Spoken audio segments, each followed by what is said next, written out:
Kabut cemburu yang membutakan akal sehat R berakhir menjadi sebuah tragedi berdarah yang memilukan. Tanpa belas kasihan, pria tersebut tega menyusun kronologi maut untuk mengakhiri hidup istrinya sendiri, Murtafia Rafika Dewi, 34, seorang bidan yang sehari-hari dikenal berhati mulia membantu persalinan di RSU Besuki, Situbondo, Jawa Timur. Aksi kekerasan domestik yang berujung pada hilangnya nyawa ini menguak rentetan kejadian yang teramat keji di tepi Jalan Raya Pantura, Desa Kalianget, Kecamatan Banyuglugur. Rentetan kronologis kelam ini bermula dari cekcok rumah tangga yang dipicu oleh rasa cemburu buta R terhadap sang istri. Ketegangan memuncak, R kehilangan kendali diri.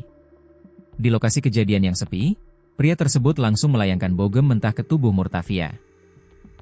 Wanita berusia 34 tahun itu sempat menerima pukulan bertubi-tubi tanpa mampu memberikan perlawanan berarti. Belum puas melihat istrinya kesakitan dan terkulai lemas, R melihat sebongkah batu berukuran besar yang tergeletak di sekitar lokasi.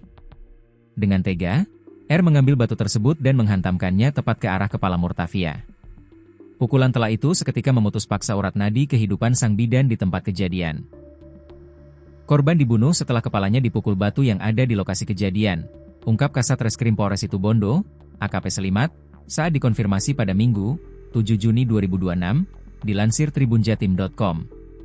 Melihat tubuh istrinya sudah tidak bergerak dan bersimbah darah, kepanikan mulai merayapi benak R. Ia kemudian berupaya menyembunyikan perbuatan biadabnya dengan menyeret jasad Murtafia ke dalam saluran air atau drainase yang berada di pinggir jalur Pantura. Agar tidak memancing kecurigaan orang yang melintas, R menutupi tubuh kaku sang istri dengan tumpukan dahan, ranting, dan potongan pohon.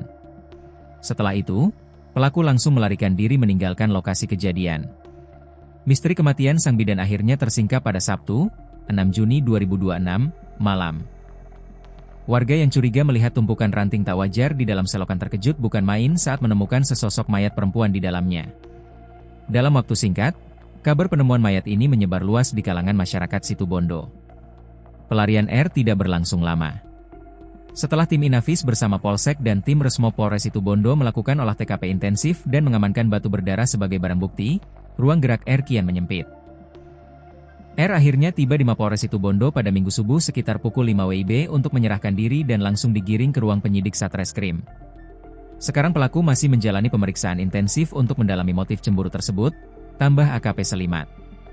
Sementara itu, jasad Murtafia telah dievakuasi ke Rumah Sakit Abdo Ar-Rahim Situbondo untuk menjalani proses autopsi oleh tim forensik demi melengkapi berkas perkara hukum.